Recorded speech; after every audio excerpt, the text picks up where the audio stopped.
Jubilito TV Official. Alright. Yan yung what's up mga kabagis, Jubilito TV Official po. At eto na naman po muli ang isang edisyon ng ating reaction video, no, mga kalingap at kabagis. So for today's reaction video, gawan lang po natin ng reaction. At muli po, pagbibigay ng opinion, dito nga po sa naging previous video upload ni Kalingap Rab na may title na Part 23, Joy, Bakit Nasa Lumang Bahay? Nakakaiyak ito. Well, mga kalingap at kabagis, alam naman po natin na talagang isa na yata po ito sa may pinakamagandang design at pinaka sabihin na nating modernong napagawa na pabahay po ng Team Kalingap, no, honestly speaking mga kalingap at kabagis, no. Kaya talagang nakakatuwa lamang po dahil talagang napakarami pong mga kababayan natin ang naghahangad ng magkaroon ng sariling bahay. At limitado lamang po minsan ang natutulungan ng ating gobyerno at mabuti na lamang po ay nandyan po ang Team Kalingap in partnership po sa mga butihin nating mga sponsors na patuloy pong sumusuporta sa pabahay program po ng Team Kalingap, no? Katulad po ng Team Koos, mga kalingap at kabagis. At dito nga ay muli pong pinasyalan ni Kalingap Rab ang pabahay program, yung bagong bahay nila Joy na talagang napakaaliwalas po ng lugar, and at the same time ay talagang masasabi mo pong pinapangalagaan ng pamilya nila Joy or ni Diwata. At dito po ay si Joy wala sa bagong bahay, bagkos ay nasa lumang bahay po siya, no, mga kalingap at kabagis, no. At tingnan po natin kung ano po ang ginagawa ni Joy dito po sa lumang bahay at i-reminisce natin yung mga time na na-discover po ng Team Kalingap itong si Joy dito po sa halos magibang bahay. At talagang labis-labis po ang pasasalamat ng pamilya ni Joy at si Joy mismo dahil nga po na-scout po sila ng Team Kalingap. So simulan na natin mga kalingap at kabagis. Ayan, so dito tayo mga kalingap sa lumang bahay nila Joy, kung saan una nating nakilala si Joy at ang family niya. Ito, tingnan nyo naman ngayon, talagang sirang-sira na po. Wala na pong tuluyan ng nasira. Ayun. Alam nyo mga kalingap at kabagis, mga ilang ulan na lang ang hinihintay nitong lumang bahay nila Joy at totally magigiba na ito, no.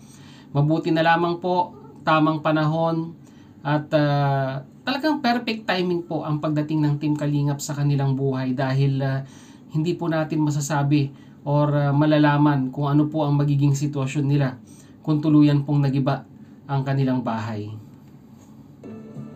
So, andun nata si Joy. Tara. Grabe, bagsak na ano? Bagsak, oh. Pati yung trapal na ginawa natin, oh. Ayan po yung trapal na kinabit nila, no, nung kasagsagan ng ulan na talagang alam nyo naman na talagang ang daming butas ng bubungan ng lumang bahay nila Joy. At ito po yung pansamantalang remedy na ginawa po nila Kalingap Rab para po maibsan yung pong dami ng tulo ng lumang bahay nila Joy, no? Temporary nilagyan mo po muna nila ng trapal para po hindi na po tumulo sa loob. Pero nakita nyo naman sa pagkakataong ito ay talagang wala na. Pagiba na po talaga yung bahay, mga kalingap at kabagis.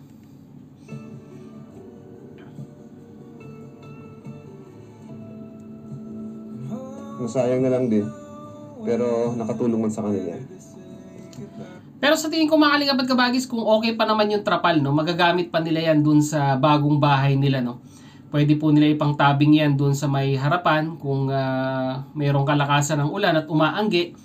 Very useful pa rin po yung trapal na yan, mga kalingap at kabagis, kung hindi pa naman totaling sirang-sira. Ay, Joy! Ano? Kumusta? Diyan mo nga sa'yo yan. Parang yung unang nakita ka namin, Joy, ah. Opo. Parang yan ata yung suot mo dati nung una ka namin nakita. Ano ginagawa mo, Joy? Naayos na po yung mga damit at ililipat na sa inilipat mo na yung mga Opo, damit mo? sa bago gawang bahay. Grabe, parang yung aparador na lang yung natitirang nakatayo, ah. Opo. Kagaya po na sinabi ko kanina, mga kalingap at kabagis, no, siguro isang anay na lang ang pipirma dito ay talagang totally matutuluyan na po itong lumang bahay nila. At kung mapapansin ninyo, itong si Joy, mga kalingap at kabagis, napakasinop na bata, ano. Talagang lahat po ng mga maliliit na bagay na meron pong importansya ay pinahahalagahan niya. Katulad na lamang po ng mga damit niyang sinisinop, although kahit pinaglumaan na, ay talagang masasabi po nating may sentimental value at sinisinop niya at talagang sabi niya nga po ay ililipat na po doon sa bagong bahay. Bye. Tibay din ang aparador niya yan, ha? Sa tingin ko, baka kailangan niyo itong dalhin din doon. Pero siguro sa tingin ko wag nang idala. Kasi baka kung may anay pa yung aparador na yan, ay mailipat pa dun sa bagong bahay at baka mahawa pa ng anay yung bagong bahay, mga kalingap at kabagis, no? Mas maganda na yung safe kaysa po magsisi po tayo sa bandang huli. Pero grabe ng bahay ni Joy. Sira na rin yung kusina, oh. Sirang-sira. Delikado dito, baka may ahas na dito. Definitely, sa tingin ko may ahas na dyan, mga kalingap at kabagis, kasi parang ang sukal-sukal ng tignan itong lumang bahay nila Joy. Andyan, nakatakot. No? Dadali mo yung sa bahay niyo. Apo. Ano yan, yung mga damit mo, yan? Apo. Yan lahat? Kaso kailangan po nalagay. Kailangan mo nalagyan. Kami na lang po. Kayo na lang? Inuutay-utay naman po namin ng... Sige, pero yung naano mo, ano na natin, tulungan na namin kayo. So, ito mga kalingap. Hindi ka po kasya.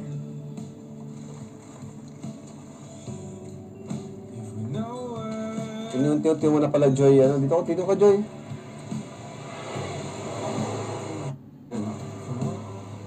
Inunti-unti mo na pala, Joy, yung mga gamit mo. Opo. Para dalhin din sa ilang bahay. Dito, may mga gamit pa kasi sa bahay na to. Mayroon pa po. Madami din.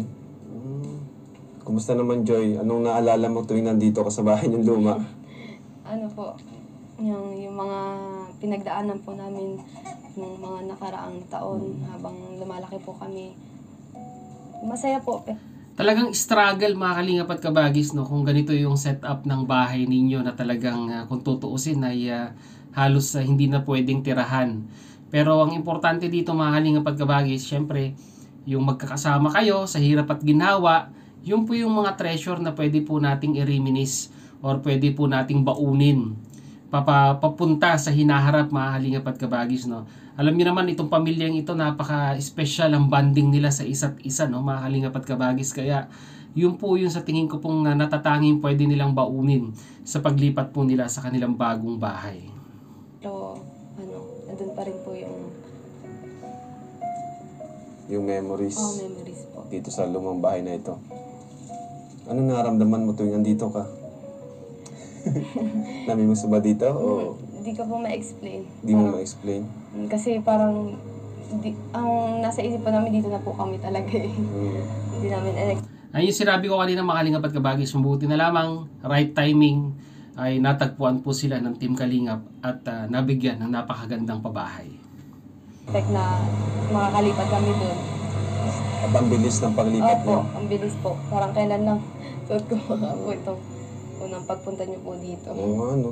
Parang Comment down below, mga kalingap at kabagis, kung na-experience nyo na rin po itong sinasabi ni Joy na minsan talaga kahit lumang-luma na yung damit, no, talagang may sentimental value sa atin at talagang paulit-ulit nating sinusuot yan. Kahit luma na, kahit punit-punit na, ay talagang nandun pa rin yung alam mo, yung pakiramdam na talagang nasa sayo or sayong-sayo itong damit na ito at talagang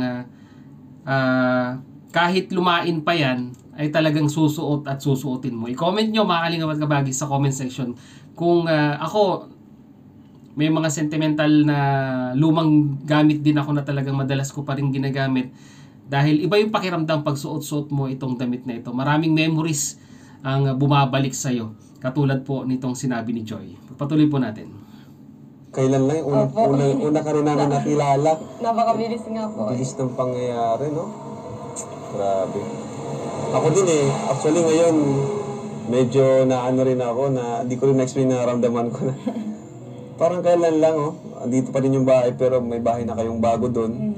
Ikaw andito pa rin. Na ano mo yung mga gamit nyo. Grabe. Andito na lahat ng mga pinagdaanan nyo, no? Mga Opo, lahat po. pagsubok. Lahat ng memories nandito na po. Memories, no? masasayang alaala, madulungkot na alaala. Ano Joy yung pinakamasayang alaala mo dito sa bahay na ito? Ha? Madami po, every time na magkakasama kami nila mama, yung mga kwentuhan po namin. Pag nag-celebrate kami ng birthday, kahit simple lang, ganun po. Yun yung masayang Yun alaala po yung dito masaya sa bahay pong na ito. alaala namin. Ano naman yung pinakamalungkot na alaala mo dito? Tuwing umuulan po. Tuwing umuulan. So, Grabe talaga mga kalingap at kabagis. Talagang yun po yung nagtatak sa memorya ni Joy bilang isang alaala dito po sa kanilang lumang bahay. Yung tuwing umuulan. Dahil alam naman po natin na talaga ang dami pong butas nung bubungan. Na kung saan, syempre pag umulan, yung tubig po diretso po sa loob ng luma nilang bahay. At kagaya nga po ng sinabi ko, mabuti na lamang po, perfect timing ang pagkakakilala or pagkaka-discover ng Team Kalingap dito po sa pamilya nila Joy. At ngayon makita nyo naman na talagang komportable na po sila dito po sa bagong bahay nila. At muli maraming salamat sa mga sponsors at kay Kalingap Rab na talagang makikita nating ibinigay ang 100% na effort para po mabigyan ng maayos na pabahay po ang pamilya nila Joy. At ngayon nakikita natin mga Kalingap at Kabagis, one of the sabihin na nating promising Kalingap stars itong sila Joy, sila Dara, sila Erica, na kung saan kung mapapansin po natin ay napakaganda po ng banding ng banding nila sa isa't isa. At ito po yung isa sa mga kinagigiliwan ng mga Kalingap netizens dahil nga po syempre pare-parehas po silang beneficiaries ng pabahay ng Kalingap at talagang naging magkakaibigan sila, no, mga Kalingap at Kabagis. At kung mapapansin natin, pag sinasama sila nila Kalingap Rab, ay talagang hindi po may pagkakaila na ang kanilang banding ay talagang masasabi nating true friendship ika nga, para na silang magkakapatid. Kaya yun, Joy, pahalagahan mo ang ibinigay na regalo sa iyo ng Team Kalingap dahil talagang bibihira lamang sa bansang Pilipinas ang magkaroon ng ganitong klase ng opportunity na mapabahayan at matulungan ng Team Kalingap. At wag sana magsasawa ang mga sponsors natin na patuloy na tumulong sa programa po nila Kuya Val Santos Matubang at ni Kalingap Rab dahil kitang-kita nyo naman po mga Kalingap at Kabagis, no, kung saan po napupunta ang mga itinutulong ninyo, lalong-lalo na po sa pabahay program po ng Kalingap. Comment down below mga Kalingap at Kabagis kung ano ang inyong opinion, sariling suggestion dito po sa naging pagbisita ni Kalingap Rab dito po kay Diwata or kay Joy. So yun na nga mga Kalingap at Kabagis, muli maraming salamat dahil sa dulo po ng ating reaction video ngayong araw na ito. E nasamahan nyo po muli si Jubilito TV Official. At muli po, papalala po ang inyong host. Sa mga hindi po nakasubscribe sa channel ni Kuya Val Santos Matubang, Ate Edna Vlogs at ni Kalingap Rab, huwag po natin kalimutang i-subscribe ang kanilang mga YouTube channel. And at the same time, muli po, naglalambing din po ang inyong host. Sa mga hindi pa po nakasubscribe sa channel ni Jubilito TV Official, ay pakihit naman po ang subscribe button at ang notification bell para maging updated po kayo sa mga darating nating reaction videos. Ganoon din po, i-subscribe at suportahan po natin sila Kuya Val Santos Matubang, Ate Edna Vlogs at si Kalingap Rab. So hanggang dito na lang mga Kalingap at Kabagis. Once again, Jubilito TV Official, Public Information Officers ng Karepa Group, and at the same time, proud member po ng Kalingap OFW Organic Sponsors. As I always say mga Kalingap and Kabagis, peace, God first, God bless po. Bye-bye!